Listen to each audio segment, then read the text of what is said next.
Hi hello ವಿದ್ಯಾರ್ಥಿಗಳೇ, ಎಲ್ಲರಿಗೂ Kunbi brothers YouTube ಚಾನಲ್ಗೆ ಸ್ವಾಗತ. ವಿದ್ಯಾರ್ಥಿಗಳು, ಈ ಒಂದು ವಿಡಿಯೋದಲ್ಲಿ NMMS ಪರೀಕ್ಷೆಗಾಗಿ ನಾವು ಭೌತಶಾಸ್ತ್ರ ಹಾಗೆ ರಸಾಯನಶಾಸ್ತ್ರದ ಒಂದು ಪ್ರಮುಖ ಮಾದರಿ ಪ್ರಶ್ನೋತ್ತರಗಳನ್ನು ಈ ಒಂದು ವಿಡಿಯೋದಲ್ಲಿ ಡಿಸ್ಕಷನ್ ಮಾಡ್ತಾ ಹೋಗೋಣ. ಸಾಕಷ್ಟು ಜನ ವಿದ್ಯಾರ್ಥಿಗಳು ಸರ್ NMMS ಕ್ಲಾಸನ್ನು ಮಾಡಿ ಯಾವ ಥರ ಪ್ರಶ್ನೆಗಳು ಬರ್ತಾವಂತ ಹೇಳಿ ಅಂತ ಕ್ಲಾಸ್ ಮಾಡಿ ಅಂತ ಹೇಳ್ತಾ ಇದ್ದಾರೆ. ಸೊ ನಿಮಗೋಸ್ಕರ ಈ ಒಂದು ಕ್ಲಾಸನ್ನು ಮಾಡ್ತಾ ಇದ್ದೀನಿ. ಹಾಗಾಗಿ ಯಾರೆಲ್ಲ ಫಸ್ಟ್ ಟೈಮ್ ನಮ್ಮ ಚಾನಲ್ ನೋಡ್ತಾ ಇದ್ದಾರೆ ಎಲ್ಲರೂ ಸಬ್ಸ್ಕ್ರೈಬನ್ನು ಮಾಡ್ಕೊಳ್ಳಿ. ಹಾಗೆ ಇದೇ ಥರ ನಿಮಗೆ ಇನ್ನೂ ಹೆಚ್ಚಿನ ರೀತಿಯ ವೀಡಿಯೋಸ್ಗಳು ಬೇಕಾದಲ್ಲಿ ನಮ್ಮ ಕುಣಬಿ ಬ್ರದರ್ಸ್ ಯೂಟ್ಯೂಬ್ ಚಾನಲನ್ನು ಸಬ್ಸ್ಕ್ರೈಬ್ ಮಾಡಿಕೊಳ್ಳಿ. ಹಾಗಾದರೆ ಬನ್ನಿ ವಿದ್ಯಾರ್ಥಿಗಳು, ಶುರು ಮಾಡೋಣ. ಒಂದು ನಿಶ್ಚಲ ಸ್ಥಿತಿಯಲ್ಲಿರುವ ಒಂದು ಕಾಯವು 1 ಮೀಟರ್ ಸ್ಕ್ವೇರ್ ವೇಗೋತ್ಕರ್ಷದಿಂದ ಚಲಿಸಲು ಪ್ರಾರಂಭಿಸುತ್ತದೆ. 4 ಸೆಕೆಂಡ್ಗಳಲ್ಲಿ ಅದು ಚಲಿಸಿದ ದೂರ ಎಷ್ಟು ಅಂತ ಕೇಳಿದ್ದಾರೆ. ನೋಡಿ, ಇಲ್ಲಿ ಒಂದು ನಿಶ್ಚಲ ಸ್ಥಿತಿಯಲ್ಲಿರುವಂಥ ಒಂದು ಕಾಯ ಅಂತ ಹೇಳಿದ್ದಾರೆ. ಹಾಗಾದರೆ ಈ ಒಂದು ಪ್ರಶ್ನೆಗೆ ಸರಿಯಾದ ಉತ್ತರ ಬಂದುಬಿಟ್ಟು ಇದು 8 ಮೀಟರ್ ಆಗ್ತದೆ. ಆಪ್ಷನ್ ಬಿ ಸರಿಯಾದ ಉತ್ತರ, 8 ಮೀಟರ್ ಅನ್ನುವಂಥದ್ದು ಸರಿಯಾದ ಉತ್ತರ. ಓಕೆನಾ. ನೆಕ್ಸ್ಟ್ ನೋಡಿ, ದೂರ ಮತ್ತು ಸ್ಥಾನಪಲ್ಲಟಗಳಿಗಿರುವ ಅನುಪಾತ ಏನು ಅಂತ ಕೇಳಿದ್ದಾರೆ. 1ಕ್ಕೆ ಸಮವಾಗಿರ್ತದೆಯಾ, 1ಕ್ಕಿಂತ ಕಡಿಮೆ, 1ಕ್ಕಿಂತ ಹೆಚ್ಚು, 0ಗೆ ಸಮ ಅಂತ ಕೇಳಿದ್ದಾರೆ ಅಂತ ಕೇಳಿದೆ. ನೋಡಿ, ಇದಕ್ಕೆ ಸರಿಯಾದ ಉತ್ತರ ನೋಡಿ, ದೂರ ಮತ್ತು ಸ್ಥಾನಪಲ್ಲಟಗಳಿಗಿರುವಂತಹ ಒಂದು ಅನುಪಾತ ಏನಾಗಿರ್ತದೆ ಅಂತಂದರೆ 1ಕ್ಕೆ ಸಮ ಆಗಿರ್ತದೆ ಅಥವಾ 1ಕ್ಕಿಂತ ಹೆಚ್ಚಾಗಿರ್ತದೆ. ಇಲ್ಲಿ 1 ಅಥವಾ 3 ಆಗ್ತದೆ. ಹಾಗಾಗಿ ಇದಕ್ಕೆ ಸ್ಟಾರ್ ಮಾರ್ಕನ್ನು ಇದಕ್ಕೆ ಹಾಕ್ತಾ ಇದ್ದೀನಿ. ಓಕೆನಾ. ನೆಕ್ಸ್ಟ್ ನೋಡಿ, ಇದು 1 ಆಗುತ್ತೆ, 3 ಆಗುತ್ತೆ, ಆಪ್ಷನ್ 3 ಆಗುತ್ತೆ. ಓಕೆನಾ. ನೆಕ್ಸ್ಟ್ ನೋಡಿ, ಹಗ್ಗ ಎಳೆಯಲು ಆಟದಲ್ಲಿ 2 ತಂಡದವರು ಸಮಬಲದಿಂದ ಹಗ್ಗವನ್ನು ಎಳೆದಾಗ 2 ತಂಡದವರು ನಿಂತಲ್ಲಿಯೇ ಇರುತ್ತಾರೆ. ಹಾಗಾದರೆ 2 ತಂಡಗಳ ನಡುವೆ ಇರುವಂತಹ ಕೋನವು ಎಷ್ಟು ಅಂತ ಕೇಳಿದ್ದಾರೆ. ನೋಡಿ, ಹಗ್ಗ ಎಳೆಯಲು ಆಟದಲ್ಲಿ 2 ತಂಡದವರು ಸಮಬಲದಿಂದ ಹಗ್ಗವನ್ನು ಎಳೆದಾಗ 2 ತಂಡದವರು ನಿಂತಲ್ಲಿ ಇರುತ್ತಾರೆ. ಹಾಗಾದರೆ 2 ತಂಡಗಳ ನಡುವೆ ಇರುವಂಥ ಒಂದು ಕೋನ. ಉದಾಹರಣೆ ನೋಡಿ, ನಿಮಗೆ ಇಲ್ಲಿ ತಿಳಿಸುವಂಥ ಪ್ರಯತ್ನ ಮಾಡಿ. ನೋಡಿ, ಇಲ್ಲೊಂದು ಈ ಕಡೆ ಒಂದು ಇದು ಹಗ್ಗ ಅಂತ ತಿಳ್ಕೊಡಿ.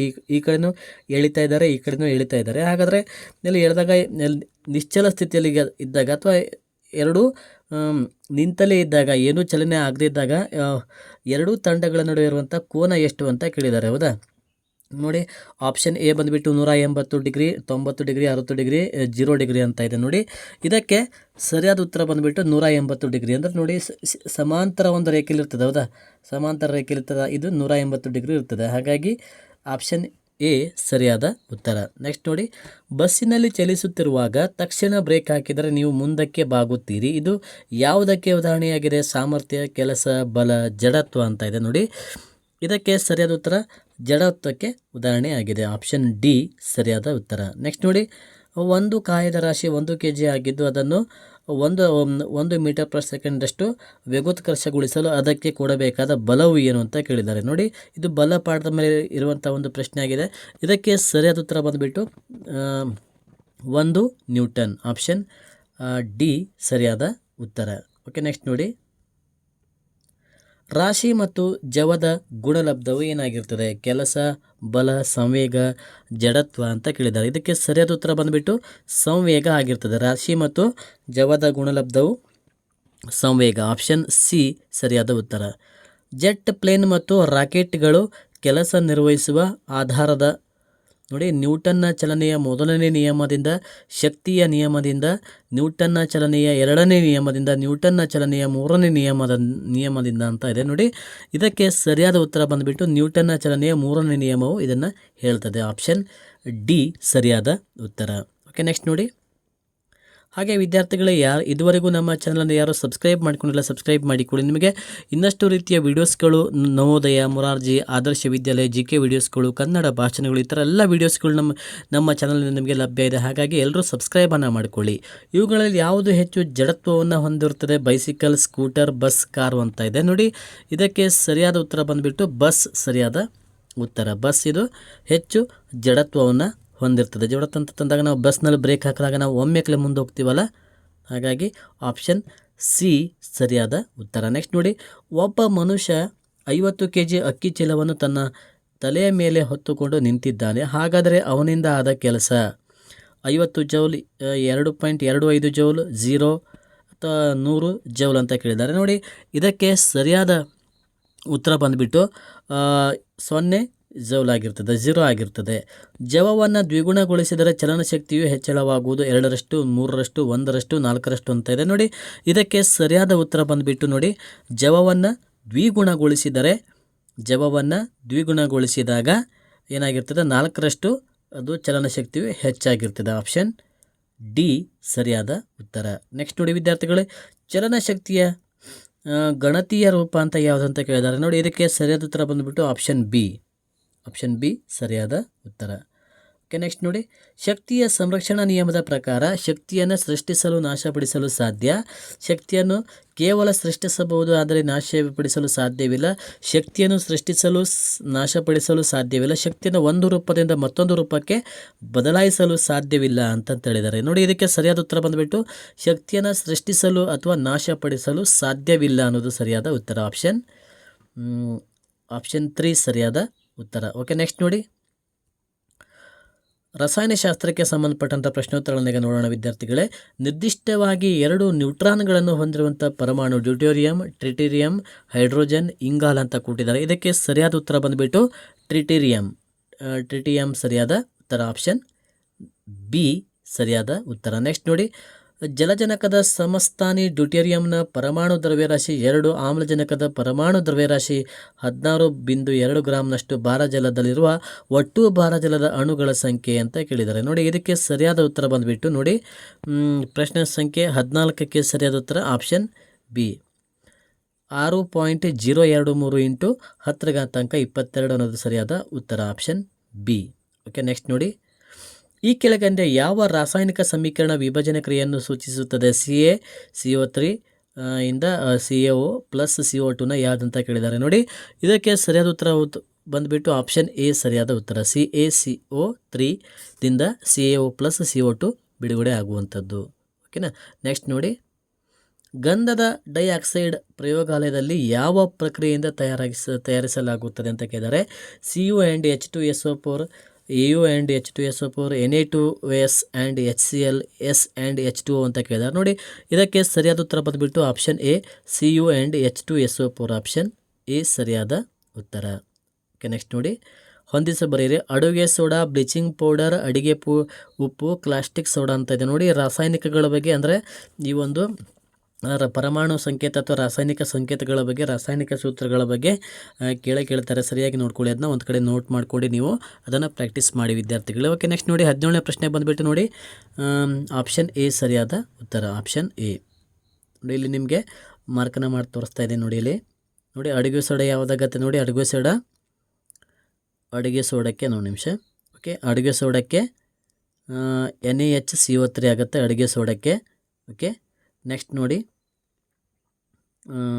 ಓಕೆ, ಬ್ಲೀಚಿಂಗ್ ಪೌಡ್ರಿಗೆ ಯಾವುದಾಗುತ್ತೆ ನೋಡಿ. ಬ್ಲೀಚಿಂಗ್ ಪೌಡ್ರಿಗೆ CaOCl2 ಆಗುತ್ತೆ. ಓಕೆನಾ, ಬ್ಲೀಚಿಂಗ್ ಪೌಡರ್. ಓಕೆ, ನೆಕ್ಸ್ಟ್ ನೋಡಿ, ಅಡಿಗೆ ಉಪ್ಪಿಗೆ ಯಾವುದಾಗತ್ತೆ? NaCl. ಅಡಿಗೆ ಉಪ್ಪಿಗೆ NaCl ಆಗುತ್ತೆ. ಅಡಿಗೆ ಉಪ್ಪು NaCl. ಓಕೆ, ನೆಕ್ಸ್ಟ್ ನೋಡಿ, ಮತ್ತು ಕಾಸ್ಟಿಕ್ ಸೋಡಾಗೆ NaOH ಉಳಿತು. ಓಕೆನಾ, ಇದು ಗೊತ್ತಾಯ್ತು ಅನ್ಕೋತೀನಿ ವಿದ್ಯಾರ್ಥಿಗಳು. ಓಕೆ, ನೆಕ್ಸ್ಟ್ ನೋಡೋಣ. ನೆಕ್ಸ್ಟ್ ನೋಡಿ,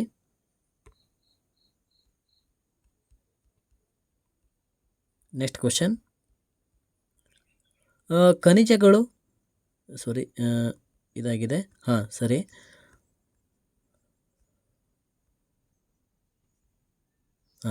ಗಂಧಕದ ಡೈಆಕ್ಸೈಡ್ ನೀರಿನೊಂದಿಗೆ ವರ್ತಿಸಿ ಡ್ಯಾಶನ್ನು ಕೊಡುತ್ತದೆ ಅಂತ ಇದೆ. H2SO4, H2SO3, H2SO3 ಅಂತ ಇದೆ ನೋಡಿ. ಇದಕ್ಕೆ ಸರಿಯಾದ ಉತ್ತರ ಬಂದುಬಿಟ್ಟು 18ನೇ ಪ್ರಶ್ನೆಗೆ ಆಪ್ಷನ್ ಬಿ H2SO4 ಸರಿಯಾದ ಉತ್ತರ.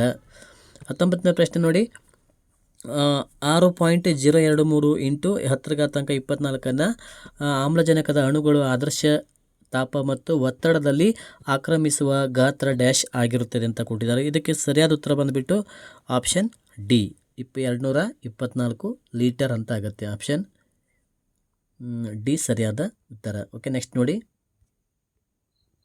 ಒಂದು ಮೂಲ ವಸ್ತುವಿನ ಪರಮಾಣುಗಳು ಬೇರೆ ಸಂಖ್ಯೆಯ ನ್ಯೂಟ್ರಾನ್ಗಳನ್ನು ಹೊಂದಿರುವುದು ಸಮಸ್ಥಾನಿಗಳು, ಸಮಾಂಗಿಗಳು, ಬಹುರೂಪಿಗಳು, ಮಿಶ್ರಲೋಹಗಳಂತ ಇದೆ ನೋಡಿ. ಇದಕ್ಕೆ ಸರಿಯಾದ ಉತ್ತರ ಬಂದುಬಿಟ್ಟು ಸಮಸ್ಥಾನಿಗಳು ಅಂತಂತೇಳಿ ಅರ್ಥ. ಸಮಸ್ಥಾನಿಗಳು ಸರಿಯಾದ ಉತ್ತರ. ಸಮಸ್ಥಾನಿಗಳು.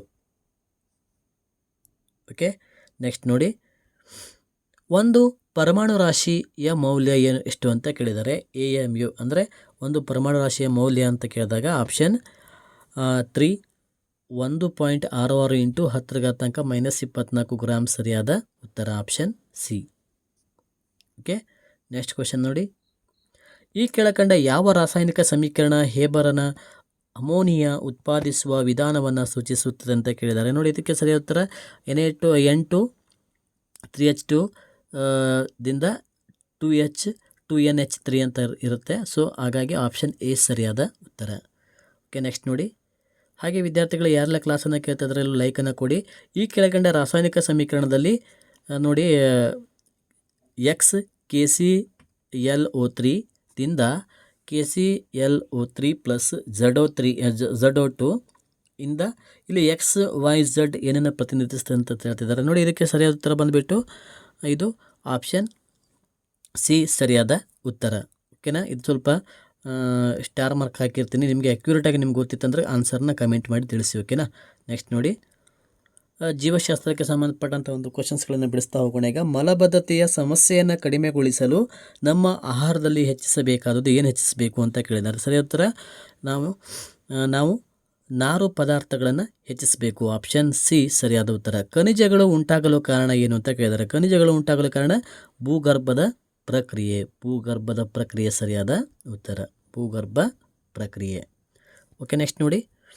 ಡಾರ್ವಿನನ ಸಿದ್ಧಾಂತ ಇದನ್ನು ಗುರುತಿಸಲು ವಿಫಲವಾಯಿತು. ಅತಿ ಸಂತಾನ ಸಾಮರ್ಥ್ಯ, ಉಳಿವಿಗಾಗಿ ಹೋರಾಟ, ಅರ್ಹ ಜೀವಿಯ ಉಳಿವು ಹೊರತು ಅರ್ಹ ಜೀವಿಯ ಆಗಮನವಲ್ಲ, ನಿಸರ್ಗ ಆಯ್ಕೆ ಅಂತ ಕೊಟ್ಟಿದ್ದಾರೆ. ನೋಡಿ, ಇದಕ್ಕೆ ಸರಿಯಾದ ಉತ್ತರ ಬಂದುಬಿಟ್ಟು ಆಪ್ಷನ್ 3 ಅಂದರೆ ಅರ್ಹ ಜೀವಿಯ ಉಳಿವು ಹೊರತು ಅರ್ಹ ಜೀವಿಯ ಆಗಮನ ಅಲ್ಲ ಅನ್ನೋದು ಸರಿಯಾದ ಉತ್ತರ. ಜೀವಿಯ ಸಾಮ್ರಾಜ್ಯ ಹಾಗೂ ಅವುಗಳ ಜೀವಿಗಳ ಸರಿಯಾದ ಹೊಂದಾಣಿಕೆ ಮೋನಿರಾ, ಪ್ರೊಟಿಸ್ಟಾ, ಮೈಕೋಟಾ, ಸಸ್ಯ ಅಂತ ಇದೆ. ನೋಡಿ, ಇದಕ್ಕೆ 27ನೇ ಪ್ರಶ್ನೆಗೆ ಸರಿಯಾದ ಉತ್ತರ ಬಂದುಬಿಟ್ಟು ಆಪ್ಷನ್ 3 ಸರಿಯಾದ ಉತ್ತರ. ನೋಡಿ, ಇದನ್ನು ನೀವು ಆಪ್ಷನ್ 3. ಓಕೆ, ನೆಕ್ಸ್ಟ್ ಕ್ವಶನ್ ನೋಡಿ.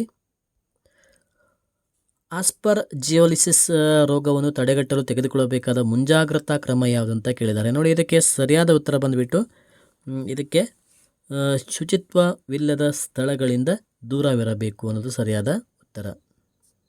ಓಕೆ, ನೆಕ್ಸ್ಟ್ ನೋಡಿ. ದ್ಯುತಿ ಸಂಶ್ಲೇಷಣೆ ಕ್ರಿಯೆಯಲ್ಲಿ ಬೆಳಕಿನ ಸಹಾಯವಿಲ್ಲದೆ ನಡೆಯುವ ಪ್ರಕ್ರಿಯೆ ಯಾವುದು ಅಂತ ಕೇಳಿದ್ದಾರೆ. ನೋಡಿ, ಇದಕ್ಕೆ ಸರಿಯಾದ ಉತ್ತರ ಬಂದುಬಿಟ್ಟು ಬೆಳಕಿನ ಶಕ್ತಿಯು ರಾಸಾಯನಿಕ ಶಕ್ತಿಯಾಗಿ ಪರಿವರ್ತನೆಯಾಗುತ್ತದೆ ಅನ್ನೋದು ಸರಿಯಾದ ಉತ್ತರ. ಪ್ರಾಚೀನ ಜೀವಿಗಳು ನೀರಿನಲ್ಲಿಯೇ ಕಾಣಿಸಿಕೊಳ್ಳಲು ಕಾರಣ ನೀರು ತಂಪು ಮಾಡಿದಾಗ ಹಿಗ್ಗುತ್ತದೆ, ನೀರಿಗೆ ತೀವ್ರ ಮೇಲ್ಮೈ ಸೆಳೆತವಿದೆ, ಉಷ್ಣತೆಯಲ್ಲಿ ಉಂಟಾಗುವ ಏಕಾಏಕಿ ಏರುಪೇರುಗಳನ್ನು ಎದುರಿಸಬಲ್ಲ ನಿರೋಧ ಶಕ್ತಿ ನೀರಿಗಿದೆ, ನೀರು ಒಂದು ಸಾರ್ವತ್ರಿಕ ದ್ರಾವಕ ಅಂತ ಕೊಟ್ಟಿದ್ದಾರೆ. ನೋಡಿ, ಇದಕ್ಕೆ ಸರಿಯಾದ ಉತ್ತರ ಬಂದುಬಿಟ್ಟು ಉಷ್ಣತೆಯಲ್ಲಿ ಉಂಟಾಗುವ ಏಕಾಏಕಿ ಏರುಪೇರುಗಳನ್ನು ಎದುರಿಸಬಲ್ಲ ನಿರೋಧಕ ಶಕ್ತಿ ನೀರಿಗಿದೆ ಅನ್ನೋದು ಸರಿಯಾದ ಉತ್ತರ. Option C. ಓಕೆ, ಈ ಕೆಳಗಿನವುಗಳಲ್ಲಿ ಕೂಡು ಜೀವನಕ್ಕೆ ಸರಿಯಾದ ಜೋಡಿಯು ಮನುಷ್ಯ, ನೆಪಂಥಿಸ್ ಶಿಲೀಂಧ್ರ, ಹಕ್ಕಿ ಈ ಕಡೆ ಇದೆ ನೋಡಿ. ಮನುಷ್ಯ ಎಸ್ಚೆರಿಷಿಯಾ ಕೊಲೈ, ನೆಪಂಥಿಸ್ ಕೀಟಗಳು, ಶಿಲೀಂಧ್ರ ಬ್ಯಾಕ್ಟೀರಿಯಾ, ಹಕ್ಕಿ ಹೇನು ಅಂತ ಇದೆ ನೋಡಿ. ಇದಕ್ಕೆ ಸರಿಯಾದ ಉತ್ತರ ಬಂದುಬಿಟ್ಟು ನೋಡಿ ಮನುಷ್ಯ ಎಸ್ಚೆರಿಷಿಯಾ ಕೊಲೈ ಅನ್ನೋದು ಸರಿಯಾದ ಉತ್ತರ. ಆಪ್ಷನ್ ಎ ಸರಿಯಾದ ಉತ್ತರ. ಓಕೆ, ನೆಕ್ಸ್ಟ್ ಕ್ವಶನ್ ನೋಡಿ. ಮಾನವನ ವೈಜ್ಞಾನಿಕ ಹೆಸರು ಹೋಮೋಸೆಪಿಯನ್ಸ್. ಇಲ್ಲಿ ಸೆಪಿಯನ್ಸ್ ಅಂದರೆ ಏನು ಅಂತ ಕೇಳಿದರೆ ನೇರ ಭಂಗಿ, ಜಾಣ, ವಿಶಾಲವಾದ ಕಪಾಲ, ದ್ವಿನೇತ್ರ ದೃಷ್ಟಿ ಅಂತ ಇದೆ ನೋಡಿ. ವಿದ್ಯಾರ್ಥಿಗಳು ಇದಕ್ಕೆ ಸರಿಯಾದ ಉತ್ತರ ಬಂದುಬಿಟ್ಟು ಜಾಣ ಅಂತನ್ನುವಂಥ ಒಂದು ಅರ್ಥನ ಸೂಚಿಸುವಂಥದ್ದು. ಸೆಪಿಯನ್ಸ್ ಅಂತಂದರೆ ಇಲ್ಲಿ ಜಾಣನು ಅಂತ ಒಂದು ಅರ್ಥವನ್ನು ಸೂಚಿಸುವಂಥದ್ದು. ಓಕೆ, ನೆಕ್ಸ್ಟ್ ನೋಡಿ. ಹಾಗೆ ವಿದ್ಯಾರ್ಥಿಗಳು ಯಾರೆಲ್ಲ ಈ ಒಂದು ಕ್ಲಾಸನ್ನು ಕೇಳ್ತಾ ಇದ್ದಾರೆ ಎಲ್ಲರೂ ಸಬ್ಸ್ಕ್ರೈಬನ್ನು ಮಾಡಿಕೊಂಡು ನಿಮ್ಮ ಸ್ನೇಹಿತರಿಗೂ ಸಹ ಈ ವಿಡಿಯೋಸ್ಗಳನ್ನು ಶೇರ್ ಮಾಡಿ. ಕೋಶೀಯ ಚಟುವಟಿಕೆಗಳಿಗೆ ನೆರವಾಗುವ ರಾಸಾಯನಿಕಗಳನ್ನು ಒದಗಿಸುವ ಕಣದಂಗ ಪ್ಲಾಸ್ಮಿಡ್ಗಳು ರಸದಾನಿ, ಗಾಲ್ಗಿ ಸಂಕೀರ್ಣ, ಸೆಂಟ್ರಿಯೋಲ್ ಅಂತ ಇದೆ ನೋಡಿ. ಇದಕ್ಕೆ ಸರಿಯಾದ ಉತ್ತರ ಬಂದುಬಿಟ್ಟು ಗಾಲ್ಗಿ ಸಂಕೀರ್ಣ ಸರಿಯಾದ ಉತ್ತರ. ಗಾಲ್ಗಿ ಸಂಕೀರ್ಣ. ಓಕೆ, ನೆಕ್ಸ್ಟ್ ನೋಡಿ. ವರ್ಗೀಕರಣದ ಮೂಲ ಘಟಕ ಕುಟುಂಬ, ಜಾತಿ, ವರ್ಗ, ಪ್ರಭೇದ ಅಂತ ಇದೆ. ವರ್ಗೀಕರಣದ ಮೂಲ ಘಟಕ ಬಂದುಬಿಟ್ಟು ಪ್ರಭೇದ ಸರಿಯಾದ ಉತ್ತರ. ಪ್ರಭೇದ. ಓಕೆನಾ, ಪ್ರಭೇದ. ಓಕೆ, ನೆಕ್ಸ್ಟ್ ಕ್ವಶನ್ ನೋಡಿ. ಅರಳಿ ಮರದ ವೈಜ್ಞಾನಿಕ ಹೆಸರು ಏನು ಅಂತ ಕೇಳಿದ್ದಾರೆ. ಅರಳಿ ಮರದ ವೈಜ್ಞಾನಿಕ ಹೆಸರು ಬಂದುಬಿಟ್ಟು ಪೈಕಸ್ ರಿಲಿಜಿಯಸ್ ಸರಿಯಾದ ಉತ್ತರ. ಆಪ್ಷನ್ ಸಿ ಸರಿಯಾದ ಉತ್ತರ. ಓಕೆ ವಿದ್ಯಾರ್ಥಿಗಳೇ ಹಾಗೂ ಸ್ನೇಹಿತರೆ, ಇಲ್ಲಿಯವರೆಗೆ ಈ ವಿಡಿಯೋವನ್ನು ನೋಡಿದ್ದಕ್ಕೆ ಧನ್ಯವಾದಗಳು. ನಿಮಗೆ ಇದೇ ಥರ ಇನ್ನೂ ಹೆಚ್ಚಿನ ರೀತಿಯ ವೀಡಿಯೋಸ್ಗಳು ಬೇಕಾದಲ್ಲಿ ನಮ್ಮ ಕುಣಬಿ ಬ್ರದರ್ಸ್ ಯೂಟ್ಯೂಬ್ ಚಾನಲನ್ನು ಸಬ್ಸ್ಕ್ರೈಬ್ ಮಾಡಿಕೊಳ್ಳಿ. ಹಾಗೆ ನಿಮ್ಮ ಸ್ನೇಹಿತರಿಗೆ ಸಹ ಈ ವಿಡಿಯೋಸ್ಗಳನ್ನ ಶೇರ್ ಮಾಡಿ ಅಂತ ಹೇಳ್ತಾ ಇಲ್ಲಿಗೆ ಈ ವಿಡಿಯೋನ ಮುಗಿಸ್ತಾ ಇದ್ದೀವಿ. ಧನ್ಯವಾದ.